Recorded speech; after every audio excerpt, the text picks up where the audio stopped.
I thought I understood distance. I didn't. You don't really understand striking until you're the one holding. And if I'm serious about becoming a complete striker, I can't just be the one throwing. I need to understand the other side, understand timing, rhythm, pressure. When you're holding, you feel how small the margins are for error. You realize how predictable some movements are. Holding the pads is exhausting in a different way. It works your mind. I realized I rush more than I thought.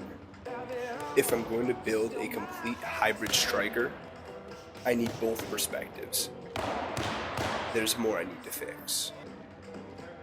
The little focus mitts are some of my favorite practice tools because they're so versatile. You need to focus on coordination. Yeah, you can throw hard punches on the little mitts, but that's not what they're for. They're meant to be quick and precise, not powerful and volatile. It allows for quick setups, and I can also throw with them as well, so I can get him to start moving his head off the center line because I'm throwing a jab, rather than when you have the Muay Thai pads or the bigger pads, you can't really throw back because they're too bulky. So the little focus mitts are very versatile in this way. I know firsthand, when you start to get tired, your feet stop moving. They feel like you have cinder blocks attached to them. But that's why I'm always moving as a pad holder, to try to give my dad different looks so he can continue moving. I know personally, the last thing I want to resort to is power, and that's when you feel like you're really rooted and slow. So if I'm getting tired and I root myself, I feel like that's always a good backhand tool. But as far as when you're training, there's no reason to really load up and throw with 100% intent. You should be moving as fast as possible, as coordinated as possible, so you can move like that when you're fighting. And the point isn't how hard you can hit, it's how hard can you hit and stay on balance. Because if you miss that punch, does that mean the end of the fight for you?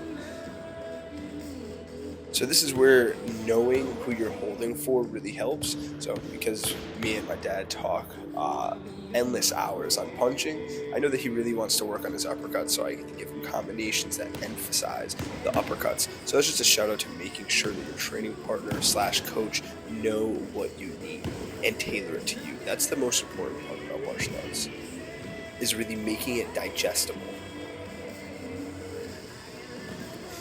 I also think something that goes relatively unnoticed when it comes to hitting focus mitts is the taxing on your brain. You really have to think about these combinations. You have so many different things going on. Am I going to interrupt the combination and throw a punch? Is he going to have to slip? Is he going to take an off-step angle? There's so many variables that your mind has to be working a mile a minute.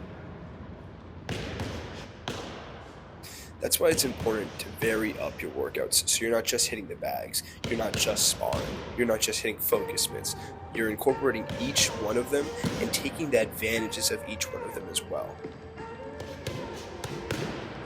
This is something that I could take from, and I'm sure a lot of the people watching now could take from, the way my dad puts effortless power into his punches. It's like he's going 75%, just hard enough to make it sting, but quick enough to where he's never off balance and can't be caught off guard, which if I could tell you that's the name of the game, that's the name of the game.